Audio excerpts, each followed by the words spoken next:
Hello everyone.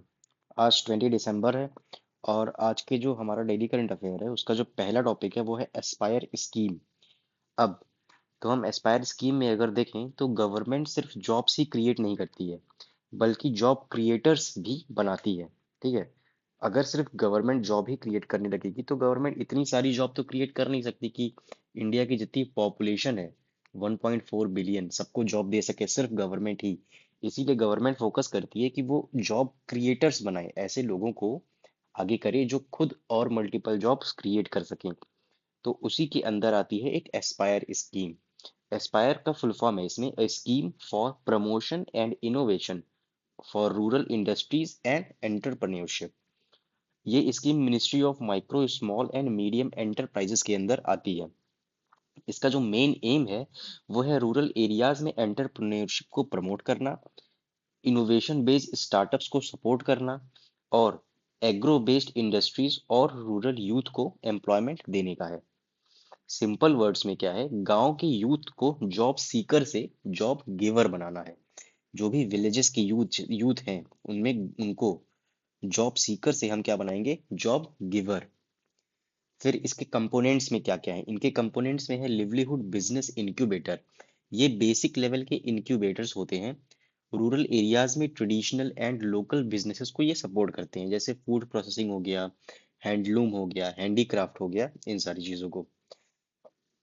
फिर जो अगला है वो है टेक्नोलॉजी बिजनेस इंक्यूबेटर। थोड़े एडवांस लेवल के इंक्यूबेटर हैं ये। इनोवेटिव और टेक्नोलॉजी ड्रिवन स्टार्टअप्स को सपोर्ट करते हैं ये लोग। फिर न्यू आइडियाज को मार्केट रेडी बनाया जाता है। फिर फंड ऑफ फंड्स, जो कि सिडबी ने इस्टेब्लिश किया है, वो है फंड ऑफ फंड, मतलब ऐसा फंड जिसे फंड्स को फंडिंग दी जाती है। हम्म। तो ये था इससे रिलेटेड। अब इसको इम्प्लीमेंट कौन करता है? इम्प्लीमेंटिंग एजेंसी तो वैसे एमएसएमई मिनिस्ट्री ही है और इसको सपोर्ट मिलता है एनजीओ से, टेक्निकल इंस्टीट्यूशंस से, यूनिवर्सिटीज, रिसर्च बॉडीज से भी सपोर्ट मिलता है। इसके फोकस एरिया में आता है एग्रो बेस्ड इंडस्ट्रीज हैं, रूरल एंटरप्रेन्योरशिप पे फोकस करता है, स्किल डेवलपमेंट पे फोकस है इसका और सस्टेनेबल लिवलीहुड पे भी इसका फोकस है। तो ये थी कुछ चीजें एस्पायर स्कीम के बारे में। फिर अगर आपको इसका डेली 2 पेजर पीडीएफ चाहिए तो ये हमारे टेलीग्राम चैनल पे मिलेगा। और यहीं पे हम अपना मंथली पीडीएफ भी डालते हैं इसी टेलीग्राम चैनल पे, जिसका लिंक मैंने डिस्क्रिप्शन में दे दिया है और ये उसका क्यूआर कोड है। तो अब जो अगला टॉपिक है वो है दक्षिण गंगोत्री। ये इंडिया का पहला अंटार्कटिक रिसर्च स्टेशन है। ठीक है। अर्थ के दो पोल हैं, इधर आर्कटिक है और इधर अंटार्कटिक है। तो यहाँ पे जो अंटार्कटिक है वहां पे क्या है, दक्षिण गंगोत्री। अब इसको डीकमीशन कर दिया गया है। अब इसको सिर्फ सप्लाई बेस की तरीके से इस्तेमाल किया जाता है और इससे कोई साइंटिफिक स्टडीज अब नहीं की जाती, इसे डीकमीशन कर दिया है। 1918 1989 में हमने मैत्री बनाया था, 2012 में भारती बनाया था और मैत्री 2.0 हम अभी बना रहे हैं जो कि 2032 तक शायद ऑपरेशनल हो जाए। फिर अगर हम आर्कटिक की बात करें, आर्कटिक की, तो वहां पे है हिमाद्री जिसको हमने 2008 में स्टैब्लिश किया था। इसे कहाँ स्टैब्लिश किया गया है, सेंट्रल ड्रॉनिंग मॉडलैंड, ये एक जगह का नाम है वहां पे जो कि एक फ्लोटिंग आइस मास है। ऑपरेट कौन करता है दक्षिण गंगोत्री को, एनसीपीओआर ऑपरेट करता है, जो कि मिनिस्ट्री ऑफ अर्थ साइंस के अंदर आता है। फिर जो अगला टॉपिक हमारा आता है वो है ब्रिक्स प्रेसिडेंसी से रिलेटेड। तो ब्रिक्स प्रेसिडेंसी देखने से पहले हम देखते हैं कि ब्रिक्स क्या है। तो ब्रिक्स का मतलब है Brazil, Russia, India, China, south Africa. अब इसके अलावा भी इसमें कुछ कंट्रीज जुड़ गई हैं, जैसे इजिप्ट, इथियोपिया, इंडोनेशिया, ईरान और यूएई। ओरिजिनली 2001 में BRIC टर्म दिया गया था। BRIC ये टर्म दिया था जिम ओ नील ने, जो कि क्या है, ये है गोल्डमैन और सैक्स के में एक काम करते थे ये। इन्होंने ये टर्म दिया था BRIC, क्योंकि उस BRIC वर्ल्ड की सबसे फास्टेस्ट ग्रोइंग इकोनॉमीज थी, इसलिए इन्होंने बोला था कि इन्हें अपना एक ग्रुप बनाना चाहिए। साउथ अफ्रीका ने बाद में इसको 2010 में ज्वाइन किया था और 2006 में BRIC बन गया था। इसके ऑब्जेक्टिव हैं ग्लोबल इकोनॉमिक गवर्नेंस में रिफॉर्म करना, डेवलपिंग कंट्रीज के वॉइस को स्ट्रांग बनाना, वेस्टर्न डोमिनेटेड इंस्टीट्यूशंस जैसे IMF और वर्ल्ड बैंक का अल्टरनेटिव डेवलप करना और साउथ साउथ कोऑपरेशन को एनहेंस करना, प्रमोट करना। अब BRIC के अंदर कुछ की इंस्टीट्यूट्स हैं, जैसे पहला क्या है, न्यू डेवलपमेंट बैंक है जिसको 2014 में स्टैब्लिश किया गया था, जिसका हेडक्वार्टर शंघई में है, ठीक है, शंघई चाइना में है। इसका पर्पस क्या है, इंफ्रास्ट्रक्चर और सस्टेनेबल डेवलपमेंट प्रोजेक्ट्स के लिए लोन देने का। फिर ये आईएमएफ और वर्ल्ड बैंक का अल्टरनेटिव है एक तरीके से, जो अगला अगला वो है ऑर्गेनाइजेशन, इसी के अंदर जो है वो है कंटिजेंसी रिजर्व अरेंजमेंट। इस ये एक फाइनेंशियल सेफ्टी नेट है, बैलेंस ऑफ पेमेंट क्राइसिस के टाइम पे हेल्प करता है और आईएमएफ पर डिपेंडेंसी भी कम करता है। हर साल एक मेंबर कंट्री होस्ट करता है ब्रिक्स समिट को, तो जो 2026 में ब्रिक्स समिट होने वाला है उसको होस्ट करेगा कौन, उसको होस्ट करेगा इंडिया। ब्रिक्स में टोटल 11 मेंबर्स हैं जिसमें सऊदी अरेबिया भी इंक्लूडेड है, पर सऊदी अरेबिया अभी इसका प्रोसेस चल रहा है ज्वाइन करने का, फॉर्मली इसने ज्वाइन अभी नहीं किया है। फिर अब क्वेश्चन आता है कि ब्रिक्स इंडिया के लिए इंपॉर्टेंट क्यों है। इंडिया फोकस करता है मल्टी पोलर वर्ल्ड ऑर्डर में, तो world multi polar world order को बनाए रखने में ब्रिक्स इंडिया के लिए बहुत ज़्यादा इंपॉर्टेंट है। ग्लोबल साउथ लीडरशिप में बहुत इंपॉर्टेंट है। चाइना के साथ डायलॉग का एक प्लेटफॉर्म भी है ब्रिक्स, जैसे चाइना के साथ हमारे रिश्ते बहुत ज़्यादा अच्छे नहीं हैं, पर ब्रिक्स जैसे कॉमन प्लेटफॉर्म्स पे इंडिया और चाइना डायलॉग कर सकते हैं। बायलैटरल मीटिंग्स तो बहुत ही ज़्यादा कम होती हैं हमारी। इंफ्रास्ट्रक्चर फंडिंग बिना वेस्टर्न कंडीशनैलिटीज के साथ अगर चाहिए तो ब्रिक्स वो दिला सकता है न्यू डेवलपमेंट बैंक से। लेकिन कुछ इसमें चैलेंजेस भी हैं। चैलेंजेस क्या है कि मेंबर्स के बीच में इकोनॉमिक एंड पॉलिटिकल डिफरेंस है। सबसे बड़ा आ जाता है इंडिया और चाइना का ही डिफरेंस आ जाता है सबसे बड़ा। हम लोग पास्ट में लड़ाई भी लड़ चुके हैं 1962 में, इस वजह से और ज़्यादा अच्छे रिलेशंस नहीं स्टैब्लिश हो पाए हैं। चाइना का डोमिनेंस भी है और बाइंडिंग इंस्टीट्यूशनल स्ट्रक्चर भी नहीं है, मतलब बाइंडिंग डिसीजंस नहीं होते हैं इसके। तो ये थी सिर्फ कुछ चीज़ें ब्रिक्स के बारे में। फिर जो नेक्स्ट है टॉपिक हमारा वो है एक्सरसाइज डेजर्ट साइक्लोन। इसमें सिंपल सी चीज़ है, ये इंडिया और यूएई के बीच में एक आर्मी एक्सरसाइज होती है, जो इस बार सेकेंड एडिशन जिसका हो रहा है अबू धाबी में। इसका फर्स्ट एडिशन 2024 में हुआ था, कहाँ पे, राजस्थान में। फिर जो नेक्स्ट टॉपिक है वो है नेशनल बायो एनर्जी प्रोग्राम।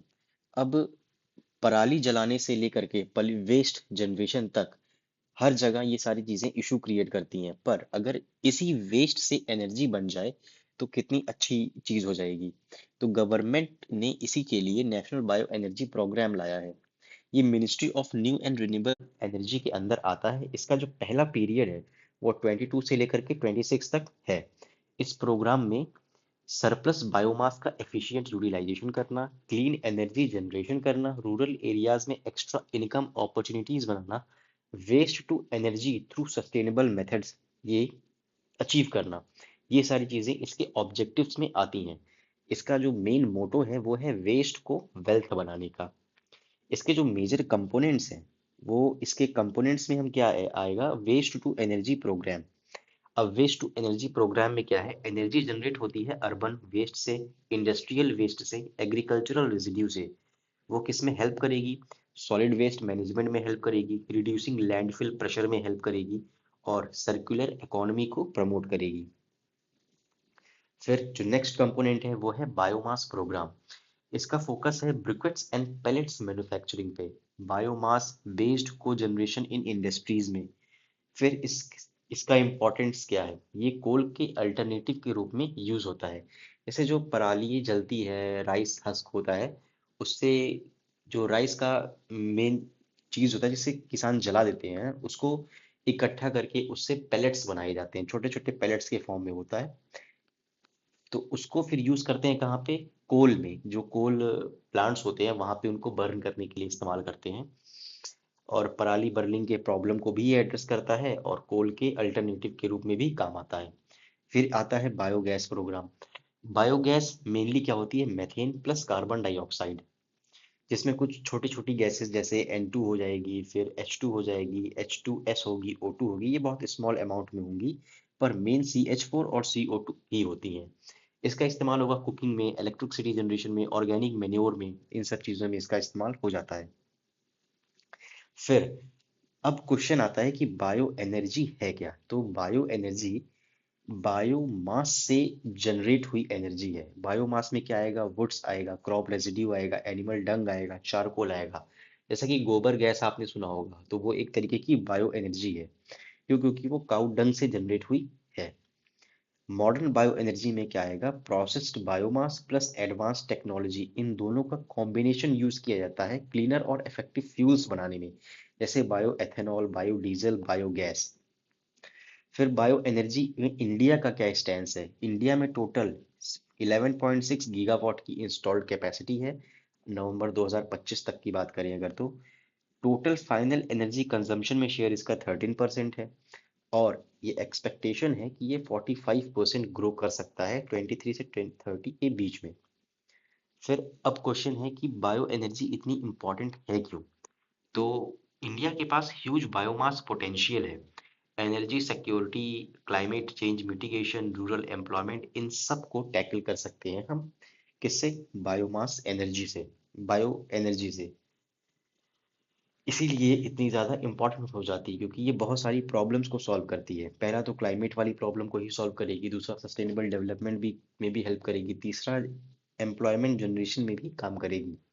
फिर कुछ ऐसी इनिशिएटिव्स हैं जो इसके अलावा भी गवर्नमेंट ने निकाले हैं और जो बायो एनर्जी पे फोकस करते हैं, जिसमें से पहला है नेशनल पॉलिसी ऑन बायोफ्यूल्स। ये 2018 में आया था। इसी के अंदर हम E20 फ्यूल्स, मतलब एथेनॉल ब्लेंडिंग में, एथेनॉल में 20% एथेनॉल ब्लेंड करते हैं, किसमें? पेट्रोल्स में, जो अचीव कर लिया था 25 तक इंडिया ने। 5% बायोडीजल ब्लेंडिंग भी हमें अचीव करनी है 2030 तक। One first generation, second generation biofuel को इसमें प्रमोट किया जाता है। फिर प्रधानमंत्री G1 योजना, अगर ये कहीं कभी क्वेश्चन में आता है तो G1 योजना से आपको ये कंफ्यूज नहीं करना है कि ये फॉरेस्ट से रिलेटेड है। प्रधानमंत्री G1 योजना किस चीज से रिलेटेड है? बायोफ्यूल से रिलेटेड है, जिसमें सेकेंड जनरेशन एथेनॉल प्रोजेक्ट्स लगाए जाएंगे, एग्रीकल्चर रेसिड्यू का इस्तेमाल किया जाएगा एथेनॉल के प्रोडक्शन में। फिर जो अगली चीज है वो सतत इनिशिएटिव है। इसका फुल फॉर्म है sustainable alternative towards affordable transportation. इसमें compressed biogas as a transport fuel, इस चीज को प्रमोट करती है गवर्नमेंट। मिनिस्ट्री ऑफ पेट्रोलियम इसे भी इम्प्लीमेंट करती है। फिर गोवर्धन स्कीम है, जिसका फुल फॉर्म क्या है? Galvanizing organic bio agro resources. इसमें कैटल डंग, ऑर्गेनिक वेस्ट को बायोगैस, बायो सीएनजी या ऑर्गेनिक मैन्योर में कन्वर्ट किया जाएगा। तो ये था कुछ किस चीज से related? National bio energy program से रिलेटेड। फिर जो अगला टॉपिक है हमारा वो है सुभाष चंद्र बोस से रिलेटेड। अब सुभाष चंद्र बोस के बारे में तो हर किसी को पता ही होगा। तुम मुझे खून दो मैं तुम्हें आजादी दूंगा, ये स्लोगन इन्हीं का था। इनका बर्थ हुआ था 1897 में कटक उड़ीसा में। कटक उड़ीसा में हुआ था। वेस्ट बंगाल में इनका बर्थ नहीं हुआ था। कंफ्यूजन होती है बहुत सारे लोगों को कि इनका बर्थ वेस्ट बंगाल में हुआ था, कटक उड़ीसा में हुआ था।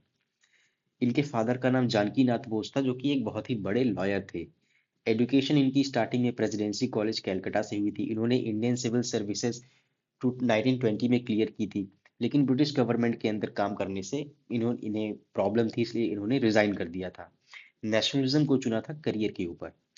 ये स्ट्रॉन्ग बिलीफ रखते थे कंप्लीट इंडिपेंडेंस, मतलब पूर्ण स्वराज में। मानते थे कि ब्रिटिश सिर्फ पीसफुल मेथड से इंडिया छोड़ के नहीं जाएंगे, इसलिए आर्म्ड स्ट्रगल भी जरूरी है।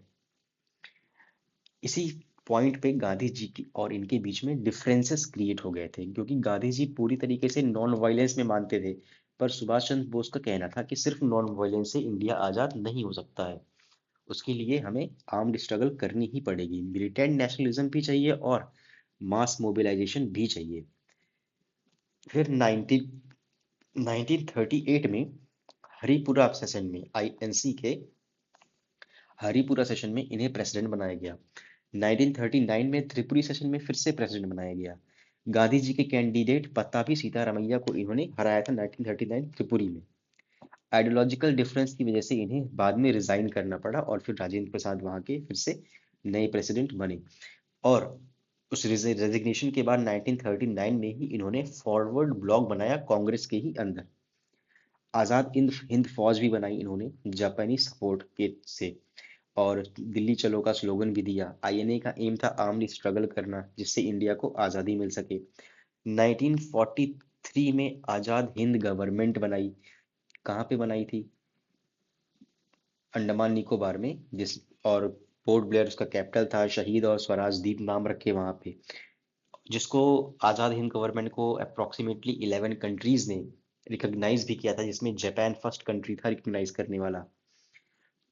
और दिल्ली चलो जैसे स्लोगन्स इन्होंने दिए थे। डेथ को लेकर के इनकी थोड़ी कंट्रोवर्सी है कि 1945 में प्लेन क्रैश हुआ था ताइवान में और इनकी डेथ हुई थी, ऐसा ऑफिशियल सोर्स में माना जाता है। पर इंडियन गवर्नमेंट के कोई भी ऑफिशियल सोर्स में ऐसा कहीं इंडियन गवर्नमेंट ने एक्सेप्ट नहीं किया है। तो इन सारी वजहों से सुभाष चंद्र बोस बहुत ही ज़्यादा इम्पोर्टेंट लीडर हैं इंडिया के फ्रीडम स्ट्रगल के।